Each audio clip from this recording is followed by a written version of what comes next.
here. So, all right. Welcome to our second webinar in our taxpayer education series here. I'm Sarah Campbell. I am USDA's Beginning Farmer and Rancher Coordinator. And thank you for joining us. I'm excited for today. What we are doing is presenting a series of webinars featuring tax experts from around the country. We get a lot of questions from farmers and ranchers about taxes at our local offices and folks wanting to know if their disaster payments are taxable and things like that. So we are working on getting more educational materials into your hands and connecting with experts to answer some of the questions that you might have and help you get some good information to take to your tax preparer and additional resources. So today we have JC Hobbs, who is an Associate Extension Specialist from Oklahoma State University in the Department of Ag Economics, and he's going to be talking to you about disaster and casualty losses and related tax rules. Yesterday, we also did a webinar. These are all being recorded and they will be posted on farmers.gov/newfarmers with slides and some additional fact sheets and resources. So make sure to check those out, and JC will share information on how you can follow up with him if you have additional questions after. During the presentation, please put your questions in the Q&A and we will do our best to answer those as we go and at the end of the presentation. So with that, I will kick it over to JC. Thank you. Thanks, Sarah. So today's presentation, what we're going to be talking about, looking at disaster and casualty losses and how the various items that we lose can either result in a situation where we have a deductible loss, no deductible loss, and even the situation where we have potential taxable income resulting from the loss. So there's all kinds of really unique things that can happen here. Now, one of the things that we will be talking about, and remember, as we get into this thing, and if you have questions on a specific slide, you might want to write that down or get it to us, because we're going to be moving through some examples. These examples kind of give us a better handle on exactly how we look at various items that we lose and whether or not how the tax treatment is going to be. So let's get a definition out. What is a casualty loss? It's a sudden, unexpected, or unusual event causing the loss. It's not a gradual deterioration in our asset. Gradual deterioration would be something like the roof on your barn. Over the time, you probably going to have to replace it. Well, that's normal wear and tear. But the loss of that barn roof due to a tornado, that's going to be a sudden event. So what are deductible losses that we look at from the IRS perspective? Those being theft, vehicle or equipment accidents, fire. Now, note in parentheses there, not willfully set. So if there is a wildfire that comes across your farm, burns up property, fences, etc., that will result in a casualty loss. You setting the fire to burn off a pasture that gets away from you, we're sorry, that's one of those willfully set situations. You're kind of up against it on your own. Floods, tornadoes, earthquakes, lightning, freezes. A lot of you will remember last year losing animals to the freeze. Also terrorist attacks, vandalism, volcanic eruptions, government ordered demolition or relocation. So those are the big items that we look at that create deductible losses. Those are considered casualties and disaster type items. To determine the extent of the loss, we've got to look at some various points and values. So the fair market value, that's what it could be sold at on any particular point in time. So you're looking at fair market value. And when we have a disaster or casualty, we're looking at 2 points. Immediately before the disaster occurs, what would be the value? compare that to what the fair market value is immediately after the casualty. Sometimes the property is completely destroyed. Other times we just lose part of it. So you're looking at sometimes appraisals, some kind of comparative value to get an idea of what that change in that fair market value is, both before and after. Also, the type of property that is affected has different rules that apply to it. Business use property, we've got raised farm production. That can be animals, that can be crops, etc. Purchased assets, we're looking at whether or not it was depreciable versus non-depreciable. Also, we could have purchased livestock in here. So any kind of a purchased asset. And then something else we've got to look at on business property, is there a cost share that's available for either replacing or repairing those items that were lost or damaged? Then we get to personal use property. These are not business items. It'd be the personal home, a residence, vehicles, etc. They have different rules as well. So you've got to keep both the points differentiated, business versus personal. And then we've got to look at the one other coin here. If it's insured, insurance proceeds, depending upon what we have it valued at or insured for, we may actually get a value or an indemnity payment that is larger than what the total amount of the loss was, or could be less than. We have to compare that. When we do, we could result in a gain, a taxable gain, or a tax loss. So when we're talking about all the pieces in this thing, all the items that we're going to go through the examples, these are the main things that we're going to be looking at. So the rules that apply, business use property, you're going to have to look at each of these items under there. You're going to look at the remaining tax basis. That's the tax basis in the current value of your depreciation schedule. So for machinery and equipment, it's the cost of that item less the depreciation that's been taken. Insurance or disaster payments that we receive for the loss will have an impact. If we have a casualty gain, after we do all the calculations, we look at the remaining tax basis, we look at how much we received in either an insurance proceeds or disaster payment.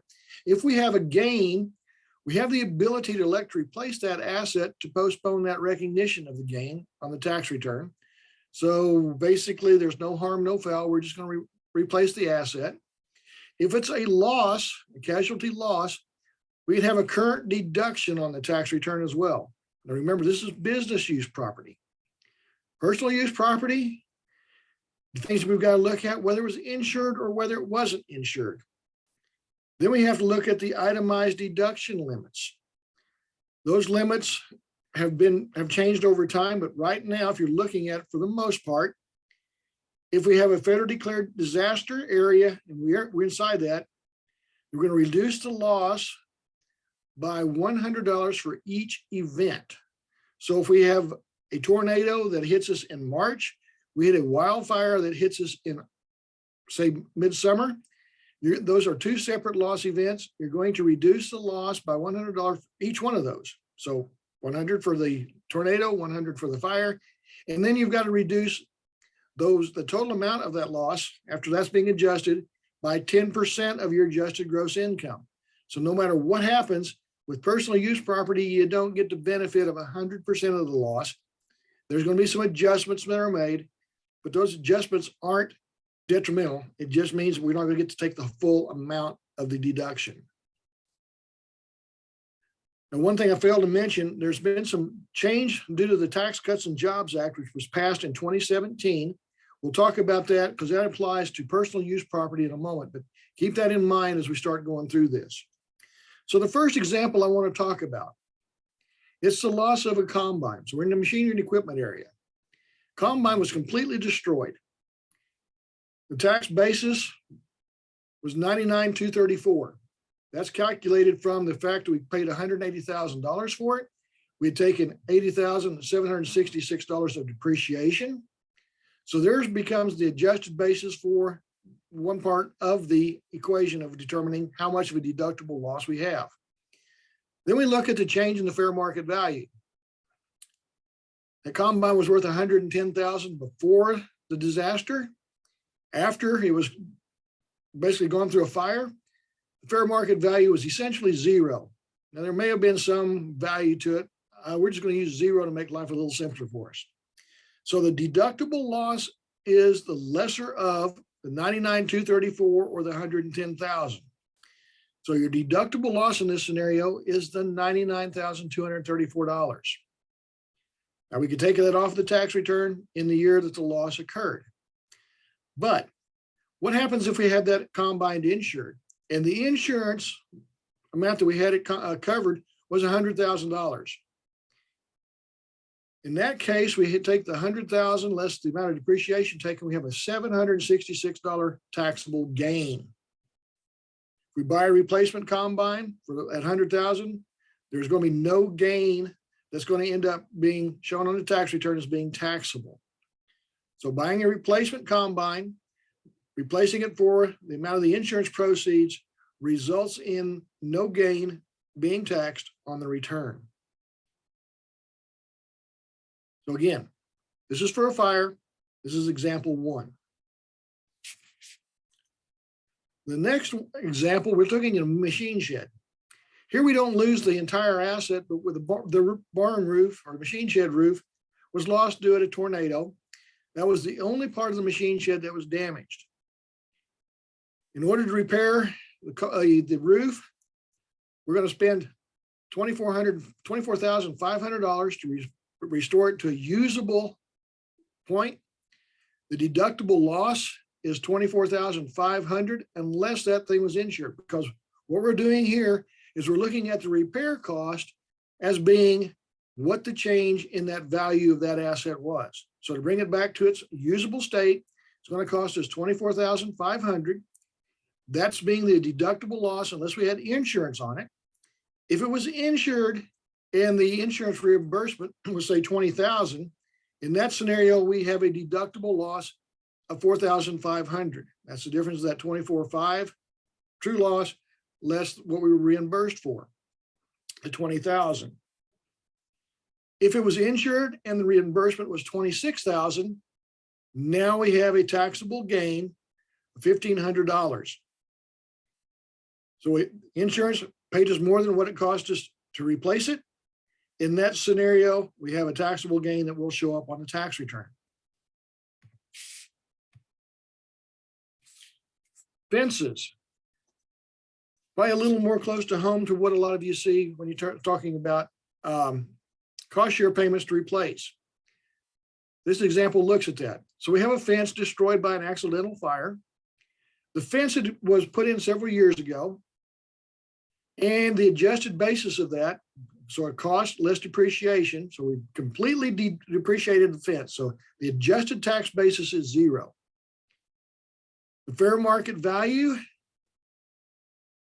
prior to and after, since the cost was already deducted through depreciation, fair market value change has no impact. So the deductible loss is zero because we fully depreciated that asset. We've taken the cost of that item as depreciation over a period of years. Consequently, we have no deductible loss due to the fire that went through and destroyed it. Now, when we go and get a cost share payment to replace that fence, so the cost share payment is reported as income. And the nice part about it, as we replace the fence, you get to deduct the cost of the fence using current rules for depreciation. So even though you may get a $10,000 cost share payment and you put in $10,000 worth of fence, you've got the cost share payment showing up as income on the top of the Schedule F. You've got $10,000 of fence repair as an expense on the bottom of the Schedule F. Those two offset each other completely. That amount then zero. You have no deductible gain loss on the return and also show no taxable gain on the return. So typically when we have cost share payments, we see the potential for a taxable gain usually does not occur simply because we will be rebuilding the fence, replacing the fence, etc. Consequently, we get an offsetting expense against the cost share payment that we receive.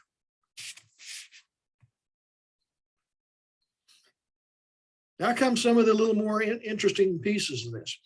Now, in a prior webinar, we talked about losses due to weather-related sales. Here we're going to be talking about disaster and casualty losses.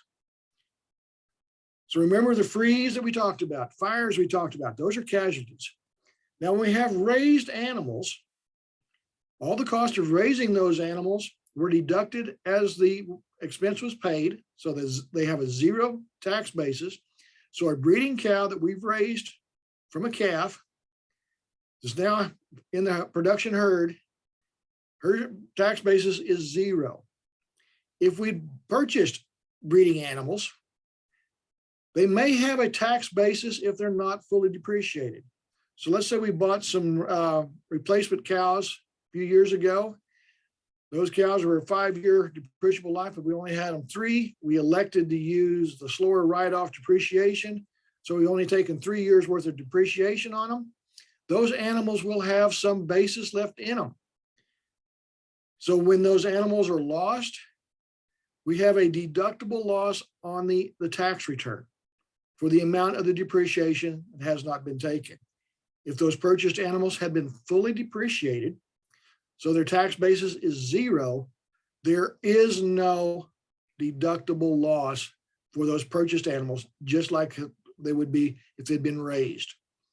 So what you're looking at, do they have any tax basis as of the time they were lost or the year they were lost? If so, you will have a deductible loss that occurs, or if there is an indemnity payment that we get, and those animals were fully depreciated, we'll have a gain. That gain is taxable. But we can elect to replace those lost animals. By doing so, we apply the indemnity payment to the cost of buying new ones. We have the ability then to defer, not report the gain. Well, it's actually, the gain is actually reported, but we have an offsetting expense. So the gain is deferred by electing to replace the animals at a later date. So what we end up with is the ability to postpone the recognition, where we get to offset the gain with an equal offsetting expense item. If there was a loss and we weren't going to replace those animals, it is a deductible loss on the tax return. So breeding animals create, or dairy and draft animals, they create a very unique situation when we have them being lost due to the freeze or due to fire, etc. So if you've got clientele, people that you've worked with, even your family members that resulted in the freeze losses of animals, this is one you want to look at very closely. It's example 4. Now, further continuing the discussion on these breeding, dairy, and draft animals, it often, or the replacement rules will vary depending upon the casualty. So we talked about the casualty being a disaster type, or it's a sudden impact. Diseased animals are a different rule. If you have an animal that's condemned due to a disease, bangs, whatever we've got to do, we have to destroy the animal. That's a condemnation. So the diseased animals that we have to destroy, that's treated as a condemnation. There is a reimbursement that it can occur. So the condemnation reimbursement, we have 1 year to replace those animals, offset that reimbursement, but we have to buy animals, the same number of head, the same dollar value. So diseased animals, we get a condemnation reimbursement. We can't have a gain. In order to avoid recognizing the gain, we elect to replace those animals. We have to replace, so if we lost 5 animals, we have to buy back 5 animals. We sold them for $1,000 per head, or get an indemnity payment for them for $1,000 a head. We have to spend $1,000 a head for the replacements. If it's less than $1,000, we're going to have some taxable gain. If it's more than $1,000 per head, we'll have some depreciation expense that we can take in future years. Weather-related sales, again, that was in a previous discussion. If it's a federal declared disaster area, there's a 4-year replacement. It's dollar for dollar, not head for head and dollar for dollar, only dollar for dollar. If it's a weather-related sale that's not in the federal declared disaster area, the replacement period is 2 years. Other losses, if we have an insurance or disaster payment of animals, and other losses that's other than the diseased, weather-related, casualties, of the freeze, et cetera. Other losses, get an insurance or disaster payments, 1-year replacement period, again, dollar for dollar and head for head. So that's the breeding animals. Let's switch gears and look at market animals. These are livestock only purchased for resale. Tax treatment will depend upon whether or not it's a cash basis taxpayer or an accrual basis taxpayer. 98% of our farmers are cash basis. In other words, cash basis means we deduct the payment of any cash expense in the year that that payment is made. An accrual taxpayer, you're looking at, we buy feed, we use part of it in the current year, part of it gets used in a following year, subsequent year. Only the amount that's used in the current year gets deducted. In the future year, we look at what is then used in that year and deducted then. Again, accrual taxpayer, you're matching the expense to the year that it's actually used. Cash is, we're just looking at when it was purchased, when the cash expenditure was made, when the cash item was received. So if you're a cash basis, the cost of the animal gets deducted in the year the animal is sold or the casualty loss occurs. Let me explain that. For Oklahoma, we buy a lot of steers in the winter or in the early fall that go on wheat pasture. The purchase price of those animals that we put on wheat pasture is not deducted in the year that we buy them. Since we're going to run them on wheat pasture until February, March, April of the following year, that cost is then offset, or cost offsets the sale proceeds in the year where the animal is sold. But if the casualty occurs and those animals actually die before the end of the year, then we can deduct the cost of that in that year. So cash basis, you're looking at deducting the cost of the animal either in the year it's sold or the year that the casualty loss occurs. Now, accrual basis, it complicates things a little bit. So if the loss occurs in the year of purchase, then you get to deduct the cost of the animal. But if a loss occurs in the year after purchase, there's an adjusting entry on the tax return and on the producer's books at the end of the year where we reflect the cost and change in value of those items, the animals, and we have a closing inventory, and then we have a beginning inventory for the future year. So when that happens, the full amount of the purchase price is not allowed as a deduction. We have a deduction for the amount that is carried forward. So when I say a deduction is not allowed, it should say a full amount of the deduction is not allowed. You will get a partial deduction, but only a partial deduction when that occurs. Again, that's for livestock purchased for resale.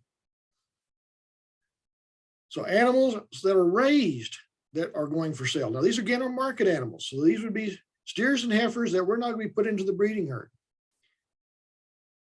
So the last one was purchased. These are raised. So the cost of raising the animal deducted in the year that the expenses are paid. That animal will have a zero basis when loss of the casualty event. In that scenario, since all the costs have been deducted, there is no loss that is deductible on raised animals that would be going into the market. So it's kind of a sad situation, but since you've deducted the costs, you don't get a double whammy. You only get the one. So the loss of them, it hurts because you don't get an additional amount to deduct. Now, in examples 5 and 6, with these market animals, I frequently get the question, well, I was planning on selling them. And what about the loss of future income? That future income is what we would expect to sell them for when they're ready to go to market. That is not allowed because, again, that's not allowed as a deduction because we didn't get them ready that close. Again, we're looking at the cost of the animal, the tax basis of the animal being what is allowed as a deduction, as a loss, not the loss of the future income. So loss of future income has no play in this scenario. Raised crops, plants, any produce that we raise on the farm that's going to be for sale. Well, across that raising the crop, again, like raised animals, the crop cost of that crop is deducted. Those expenses are deducted in the year they're paid. The production will have a zero basis when lost to a casualty event. The only time that this would have any value is if that item was insured. Again, with the raised crops, future income that it was expected from the sale, that's done away with. We can't use that in any way, shape, or form. It's not allowed as a deduction. And again, if insured, the indemnity payment is included in income. So if we have crop insurance and a hailstorm comes through, wipes out the wheat crop, the corn crop, etc., we get paid. That insurance payment shows up in the Schedule F as income, even though we had no crop to sell. What about stored feed, tools that we use, and other miscellaneous supplies? Like all the others, cost of these items deducted in the year paid. Casualty loss will not result in a deductible loss. The loss of those items, they have zero value in terms of the tax rules. No deductible loss because tax basis is zero. However, if we get an insurance payment, that payment would be or is included in income. It will be included in income. But if you turn around and replace those items, buy more feed, buy some tools, buy supplies, etc., you offset that income with the additional expense. So even though that indemnity payment occurs, we can rebuy, we can repurchase those items, and we offset that income with the repurchase expense. So that covers the business items. So if you, like I said, there's 9 examples in the materials that I've provided. Go through those and read them in more detail. Now we're going to shift gears and we're going to look at personal property. These are the non-business items that exist on the farm or that we have. And that, again, we do have some casualty rules that apply. But if we look at the current rules, the Tax Cuts and Jobs Act of 2017, it had a major impact on deductibility of those items. The reason for this, the Tax Cuts and Jobs Act made some major cuts in terms of tax revenue, and the rules of the tax law said we had to make some offsetting increases in income by one, either cutting areas where we have some deductions or raising taxes in another way. So what we have happened was the Tax Cuts Jobs Act passed. There was a lot of itemized deductions that were lost or curtailed. One of the big ones here was the casualty losses of personal property. Now, these rules impact us starting January 1 of 2018.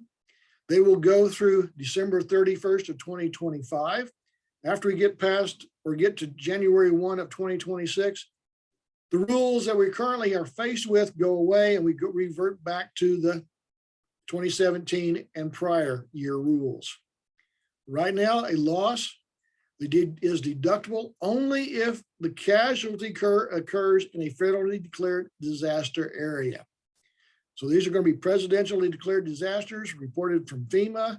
The FSA website, USDA website has those listings of the federally declared disaster areas as well. So those are the counties that are directly impacted. and then contiguous counties to those. So look there first to determine whether or not you have a deductible loss, being only if you're in one of those counties where the disaster area or has received a disaster area declaration.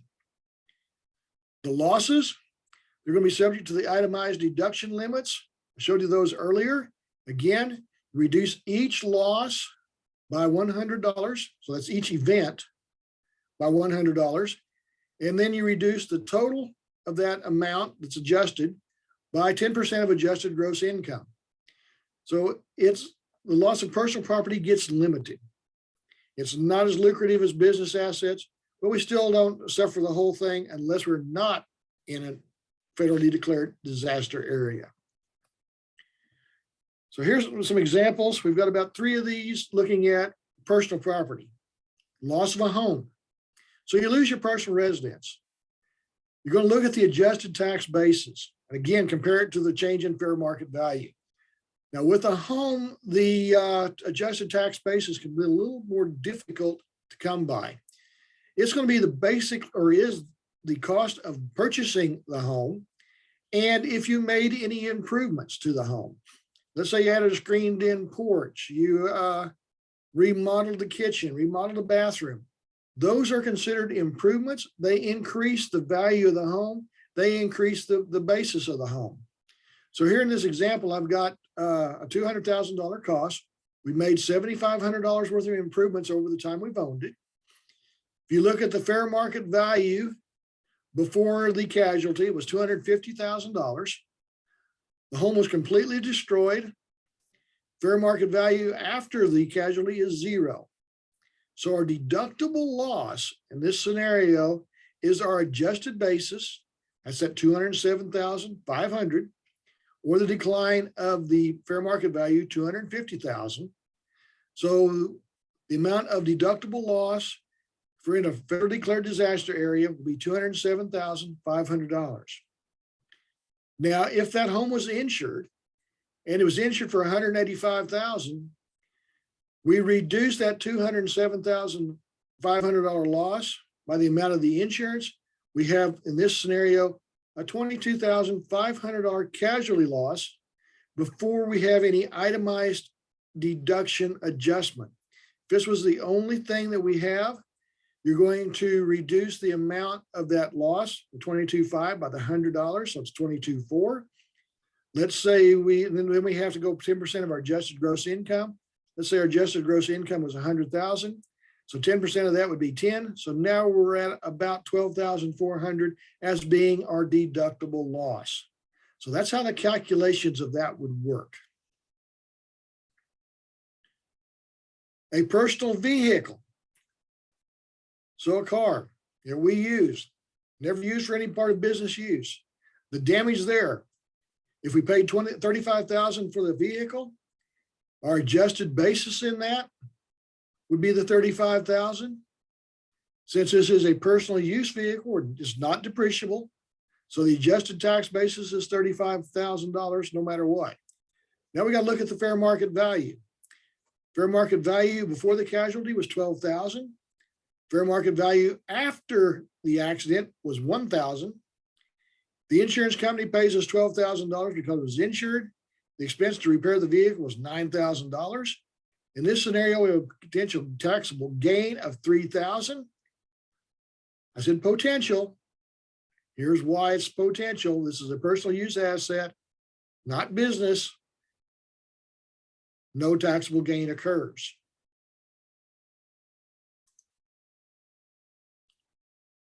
I want to go back up. There was a question that came up. So before I go further, there's a question that popped up. I want to address it. It says, how about a casualty loss deduction concerning investment property? Meaning you're holding as an investor, not personal, but active business, trade or business either. Say it's timberland and the timber is destroyed by a tornado, a non-federally declared disaster. So we have in a tornado, just no law or nothing there. Investment property has a tax basis. So what you've got here that you're going to have as a deductible loss is the tax basis of that. Investment property is not business property, and it's not treated as personal property. It's its own separate set of rules. Investment properties, investments that we lose, become worthless. We do have a deductible loss against those. This could be the same thing, even if it was let's say we bought a stock in an oil production company. We paid $10,000 for the common stock. After a few years, that company went broke. That stock has no value. We have a deductible loss from that from an investment point of view. So great question. It does allow us that deduction. I'll write this up even further when we get past this point. So hopefully that answered the question up front.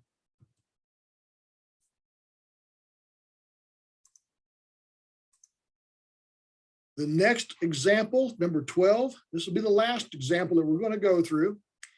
The contents of that home that we lost. This creates some very unique situations. What happens is we lose all the contents inside the home. The rules state that we have to have the values of those items that were lost to the casualty. We have to compare the purchase price to the decline in market value. Again, adjust the smaller for those two amounts. If we have any insurance payments that we receive, and it's still subject to the itemized deduction adjustment. So we lose the TV that's in the home. We purchased it for $1,000, it's now zero. The fun part comes typically when we have insurance, and this is for my home as well. I have my contents insured for a value. I don't have each particular item insured. I have the whole contents. So what you really got to do now is come back and figure out what was in the home. We're going to get into in just a moment here what goes into the play of all those calculations. But again, if you have the contents for $100,000, we're now going to have to insured for $100,000. We're going to have to work backwards. What was our purchase price of those various items? Hopefully we can figure out what we paid for clothing, appliances, etc., to get an idea of what the potential loss will be. So here's what we've got to do. You're going to reconstruct records. One of the things that comes out with all of these items is that we have to, sometimes the situation is, let me put where we've come into this, the wildfires in Oklahoma from a couple of years ago went through and actually burned up homes, burned up businesses. It destroyed a lot of items. And that's those scenarios. We lost all our home records. We lost our tax records. We lost everything. IRS publication 2194. If you've had this scenario happen, that is a great place to begin to work through the process of how do you get back to having information that will work on a tax return. It's going to be essential for tax purposes. Having those records of what the losses were. If we're needing federal assistance, we have to be able to, and frequently have to prove how much of our loss did occur. How large was that loss? And for insurance purposes, particularly, we have to be able to, again, how much was lost there as well. Historical information, most likely lost. However, it can be reconstruction. Pretty easy for real property. Going to the courthouse, looking at deeds, etc., we can get an idea of what real estate was worth. Home purchase, etc. That would be on the county clerk's records. It's a little more difficult when it comes to vehicles, but it's doable. There's all kinds of information. The blue books give us a very close approximation of what a vehicle is. Machinery repeat for machinery and equipment. Again, not ideal, but it gives us a place to work from. We have personal property. Well, it becomes a little more difficult. That's that television, etc. If we know what was there. Business records. little tougher, but we can go back and reconstruct. We can get information from the IRS. They have historical tax returns. You can get those. Forensic accounting allows us to rebuild some of our business records. So that's a hint. Historical information, again, that's just some lists of those. That publication gives a much more detailed list of items that we're probably going to need to search out and find. How do we document losses?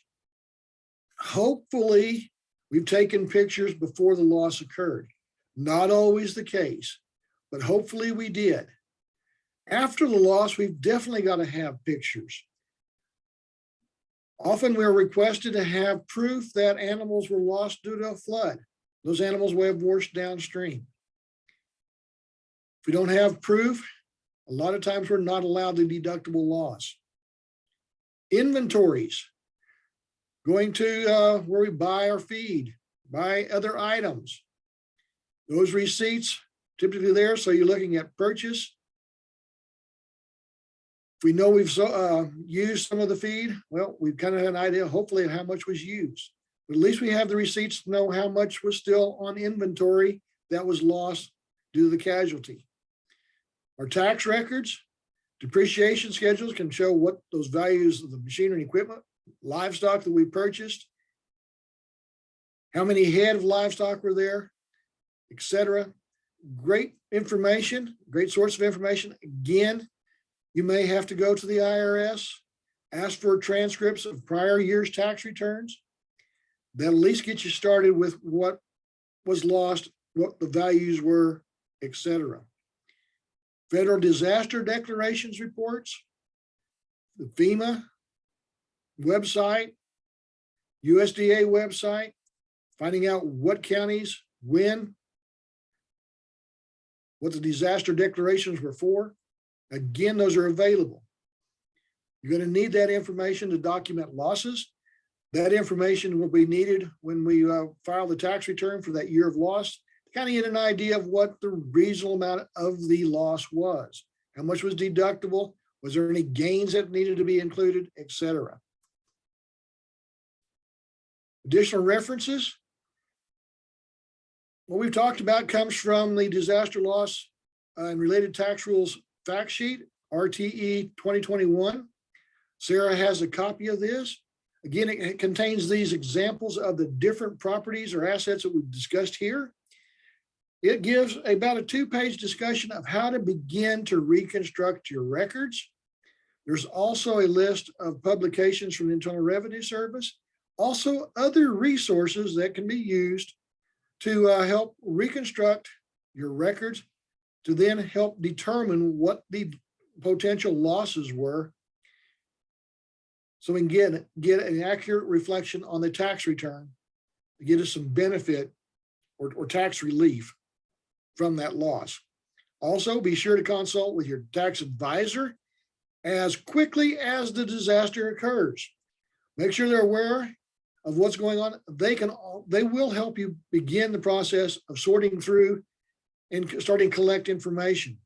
Same thing with your insurance salesman.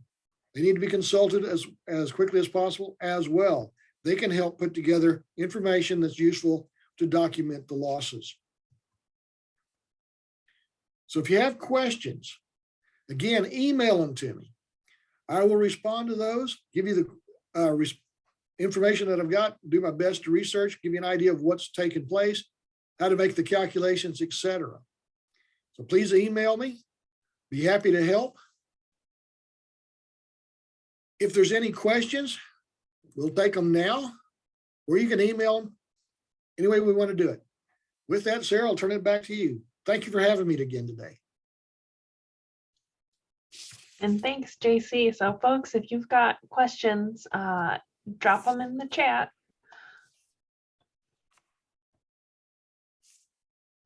We haven't gotten too many during this presentation.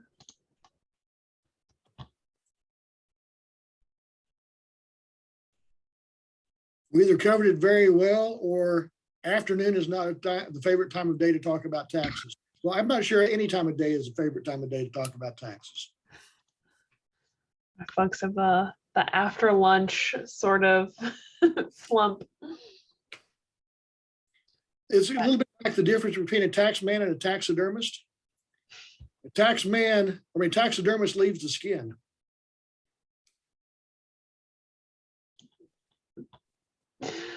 I bet you have a lot of good tax jokes. Oh, here we go. It looks like we got a question. In example 1, machinery. Do you use a like-kind exchange on the fixed asset schedule? No. Like-kind exchange only applies if you're exchanging machinery and equipment. Not machinery, land now. The rules have changed. Like-kind rules only apply to real estate. So if it's machinery, it's really not going to be considered like-kind, but it's if we lose a combine and tractor, and we decide we don't want to replace the combine, but just the tractor itself, we can then, depending upon how we structure the purchase and how we do the depreciation, we can often completely negate any taxable gain from that. So we're not using the like-kind exchange rules. Again, those only apply to real estate, but the tax law and the depreciation rules, et cetera, do allow us then to really effectively treat it as a like-kind exchange, because we wipe out all the gain with depreciation expense. Depreciation expense.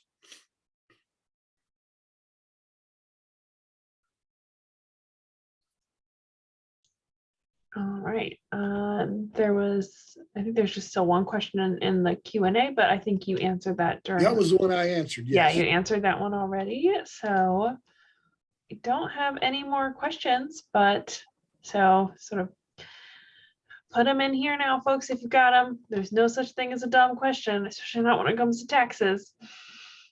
That's for sure. Again, email them to me. I'll respond back to you as well. Well, I think that's it, JC. Thank you everyone for joining us today. Yes, somebody asked if this is going to be available to watch later on. Yes, we are recording. We're going to upload yesterday and today's webinars online with the slides and some fact sheets. So those will be on farmers.gov. Again, thank you for letting me be on board with you today. Greatly appreciate the opportunity. So again, thanks. Yeah, thanks everyone, and have a great afternoon. Looks like we may have something else popped up. Let's see. Oh. Nope, just a response. Thank you. Very important. Appreciate that.